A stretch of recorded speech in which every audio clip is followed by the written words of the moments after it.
Yes, sir.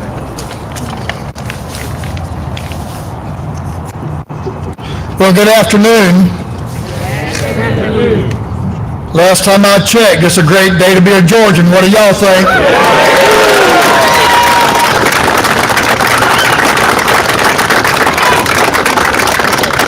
What a beautiful day and what a beautiful spot. Yes, sir. You know, it's also a great day for the students and the teachers and the parents of this great state as well. Governor Kemp, I want to thank you for your leadership that's been so crucial to the future of our state. Thank you. Lieutenant Governor Jones,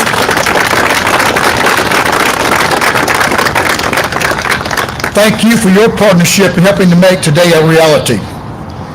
And to our House members that are gathered here and our Senate members, but especially the Pro Tem Jan Jones, Chairman Chris Irwin, and Chairman Todd Jones, thank you for your continuing support on this important issue. You know, I believe there's no greater policy initiative in our state has than the ability to affect real change. And that real change comes from education in our state. It is the cornerstone, the bedrock, the foundation of every future outcome that our state depends on for our citizens in the future. We can't talk about job creation. We can't talk about economic development. We can't talk about workforce. We can't even talk about public safety, or even something of great importance to every Georgian, that's health care, without making educational success the focus of our future. But you know, when it comes to education and education options, there are lots of opinions. Some folks say we should be doing more to invest in public education. Some will say we should do more to support teachers. Some will say we should be providing more options for parents in Georgia. This year, the Georgia House, in conjunction with the Senate and the Governor's office, sent a clear message, very clear message. We're going to do all of the above, and we've done just that.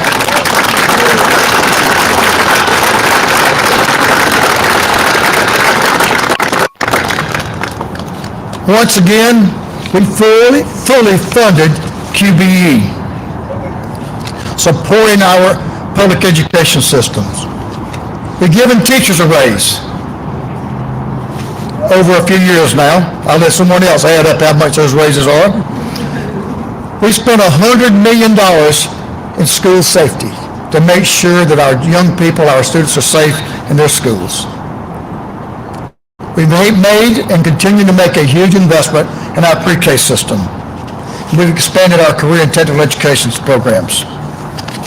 And this year we also took another major step forward to improve educational outcomes in Georgia. And that's why we're here today, one of the reasons. The Georgia Promise Scholarship Act, I believe, will have transformational impact on our education system in this state. And as we all know, the promise of that opportunity comes to us wherever you are in Georgia, regardless of your zip code, regardless of your color, regardless of your creed. Every child in this state should have the opportunity to get the very best possible. I think we all here, I know all of us up here, refuse to trap our children in failing schools any longer. And together we can and we will change lives and outcomes for the future generations of our state. And that's what matters. That, my friends, certainly is a promise that is worth keeping. I'm so very proud to be gathered here today with all of you to watch the governor sign this bill that so much over the last few years. Dear Georgian, and I want to ask the good Lord to continue to bless us with giving opportunities for Georgians. Thank you To all of you gathered here, thank you to the people of Georgia. We're all going to benefit from the great success, the opportunities for parents.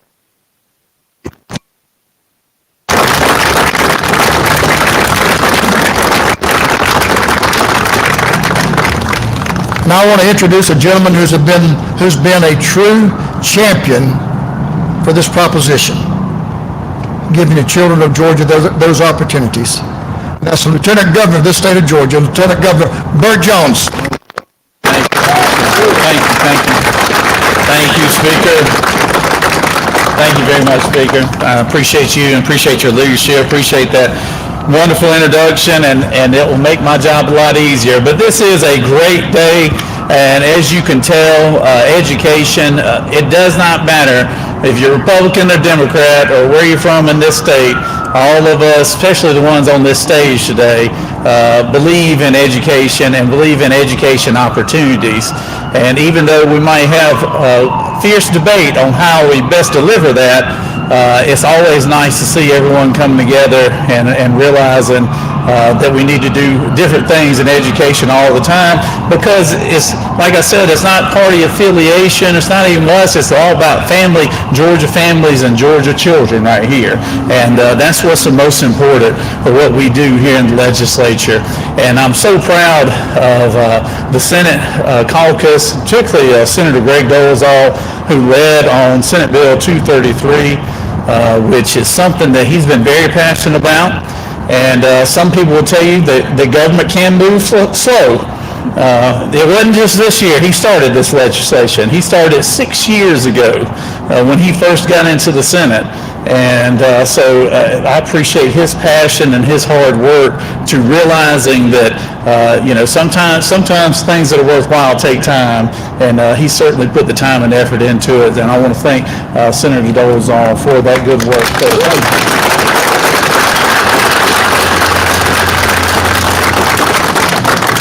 We have made it a priority to put children and families first. That's the reason why we were the first body to create a children and families community, just to focus on issues like this.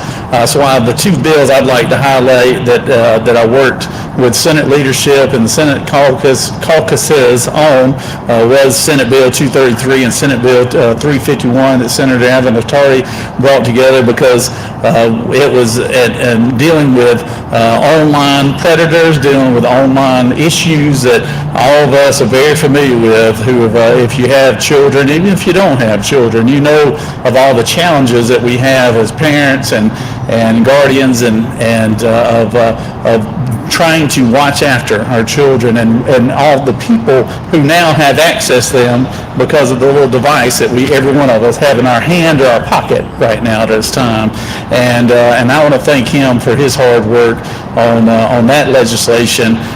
We hope it will be meaningful, and if it wasn't for the governor's leadership, if it wasn't for the speaker's leadership, we wouldn't have gotten this done.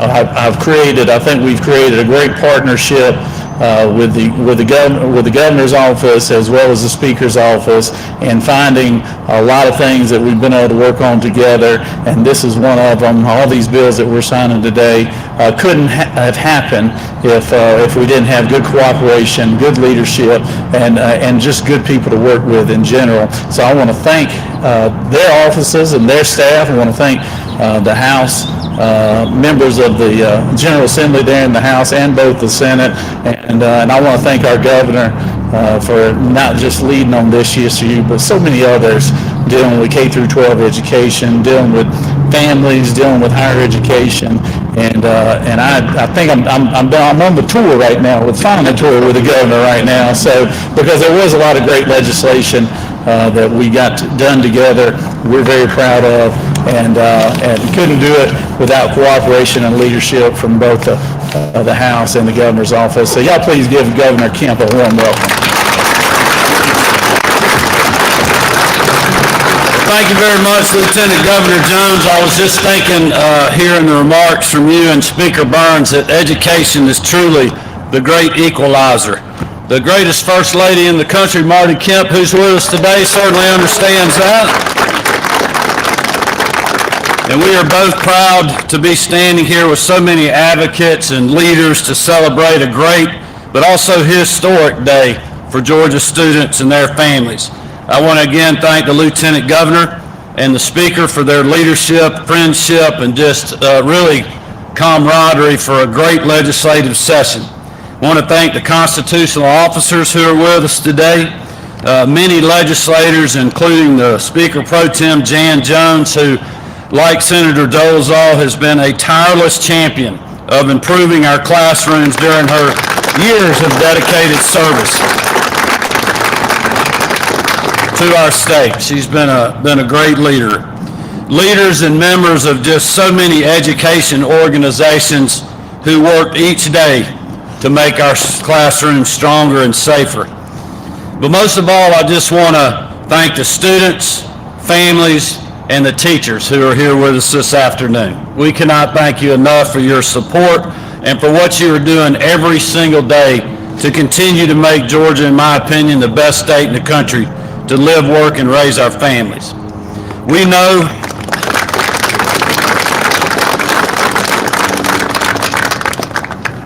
know that the best gift we can give our next generation is a quality education that opens the doors for new opportunities. And that's why we have all prioritized at all levels and aspects of education in Georgia. This year alone, as the Speaker was mentioning, we allocated more funds to K-12 education than ever before in the history of our state, doubling down on the record investments we've made in students in recent years. We also focused on improving literacy because we know good reading skills turn students into lifelong learners. We've increased the affordability of higher education, restoring hope to cover full tuition and expanding technical college opportunities. Speaker Burns, we've raised teacher pay by $9,500 in the last 5 years. Thank you.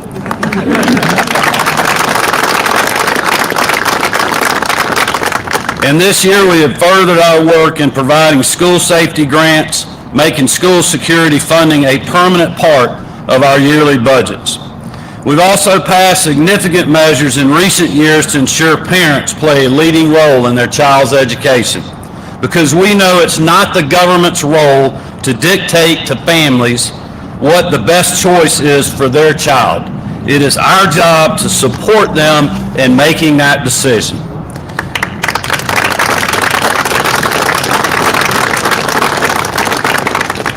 These are just some of our recent successes, thanks to our strong partnership with the legislators like those that are standing with me today. Today, I will sign even more into law, starting with a bill that has been in the works literally for years, as the Lieutenant Governor was just talking about, and took the hard work of all those you see here today and many others throughout the state. SB 233, the Georgia Promise Scholarship Act, sponsored by Senator Greg Dolezal and carried in the House by Speaker Pro Tem Jan Jones, will allow families from the lowest performing schools in our state to have greater choice in where their children learn, allowing money to flow to the student and pay for educational expenses at qualifying schools. I want to take a moment and thank the Speaker and the members of the House who worked so hard on this legislation, but also the Lieutenant Governor and Senator Dolezal for their work in seeing this legislation through after a fast start year before last to the finish line in the Senate. And to someone who has made this issue a key priority for years in conjunction with Senator Dolezal, and that is our Speaker Pro Tem Jan Jones. She has worked tirelessly for our students, and this historic bill, one that had every obstacle possible thrown at it, is in thanks to a large part of her tireless efforts. She never wavered, and that is why I'll be able to sign this bill today. So thank you, Jan.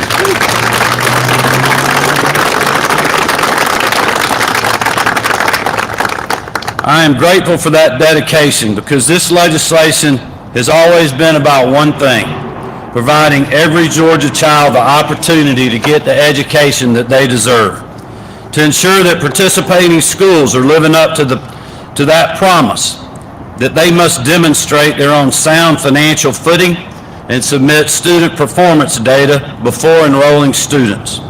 And they must administer an Education Savings Authority approved assessment to ensure quality student performance. Additionally, this bill updates QBE weights to include the teacher salary increases over the next several years.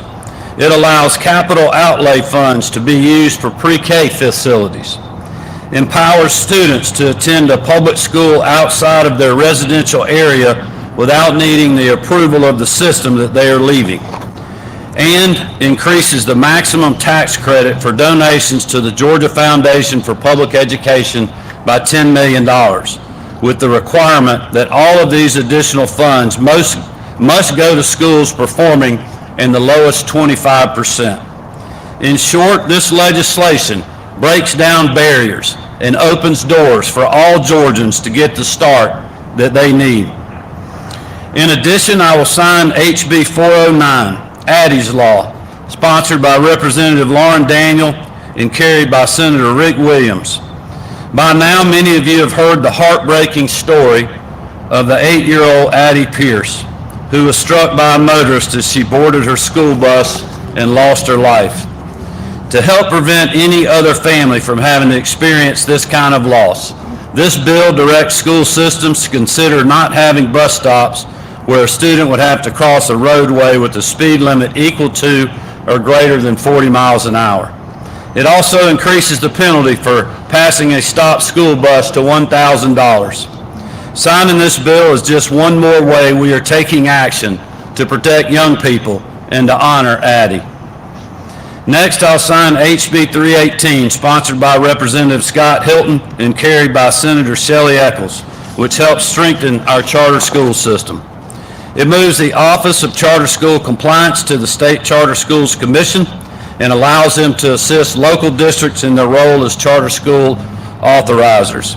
It also allows school districts to have more time in planning for how they utilize low-wealth capital outlay grants. Additionally, I will sign House Bill 1122, again sponsored by Representative Scott Hilton and carried in the Senate by Chairman Matt Brass. This bill provides further resources for state charter schools and clarifies who can serve on charter school boards. Together, these bills further strengthen an essential component of our public education system that we are committed to supporting.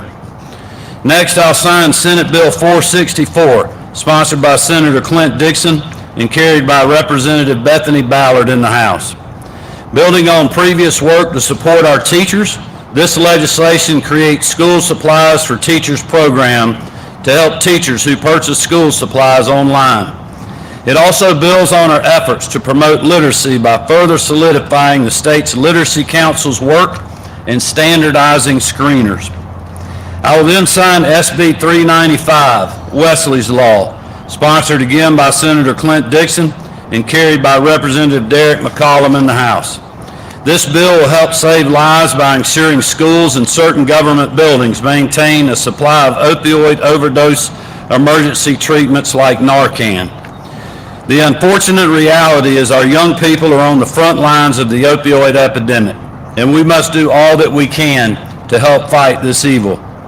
We will not let the lives lost like Wesley's be in vain.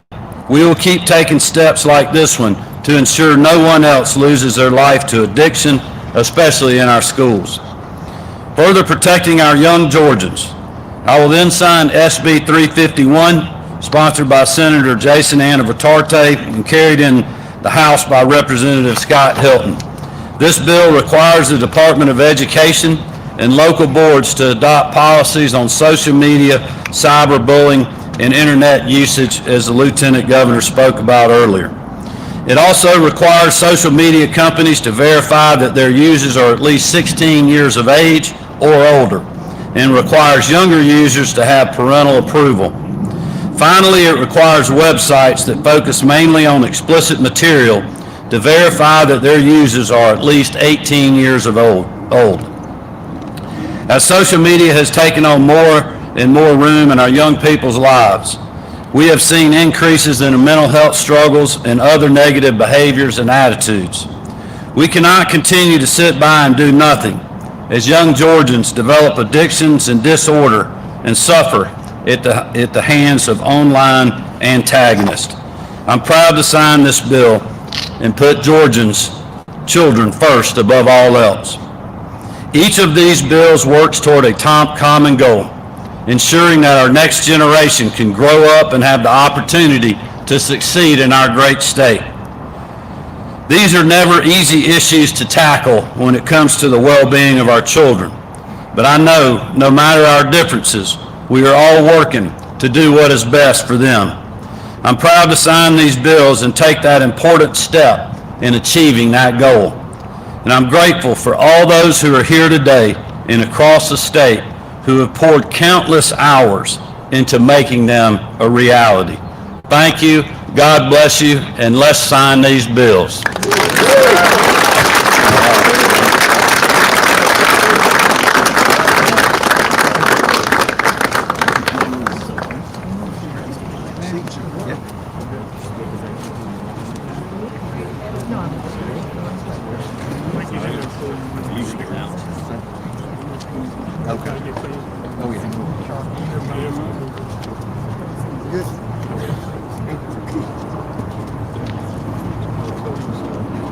Ready? All right, first up, we got Senate Bill 233.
Maynard's on the other side.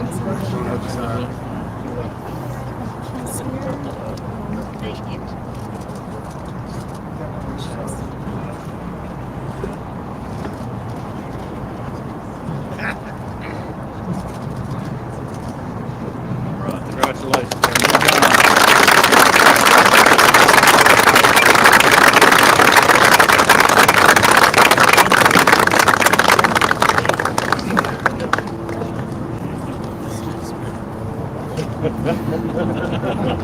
Thank you. Our next bill is House Bill 409. We'd invite those up here on the stand who are not here for 409 to please file out on the other side over there.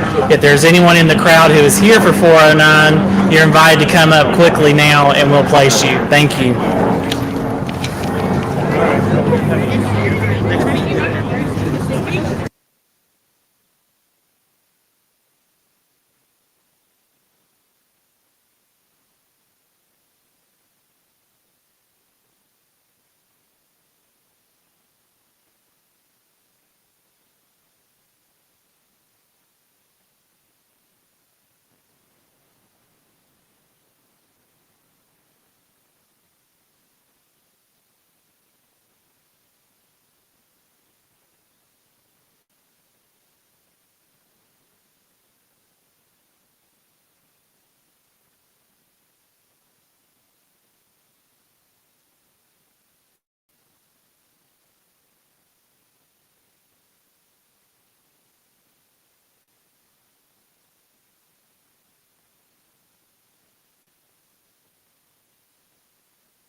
Thank you all very much. We're going to get started with House Bill 409. If we could have everyone in their place and a little quiet. There we go. Thank you.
Thank you. Our next two bills, the sponsors are pretty much the same, so we'll ask for everyone who is here for House Bill 318 and 1122 to go ahead and come up, please, quickly. And those behind me who are not here, if you could file off to the left. Thank you.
All right, our next bill is House Bill 1122.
Our next bill is Senate Bill 464. So if you're here for that, if you can make your way here quickly and we'll get everyone placed. Thank you.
Thank you. Our next bill is Senate Bill 395. If you could make your way here quickly, we'll get staged. Thank you.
Thank you. Our last bill is Senate Bill 351.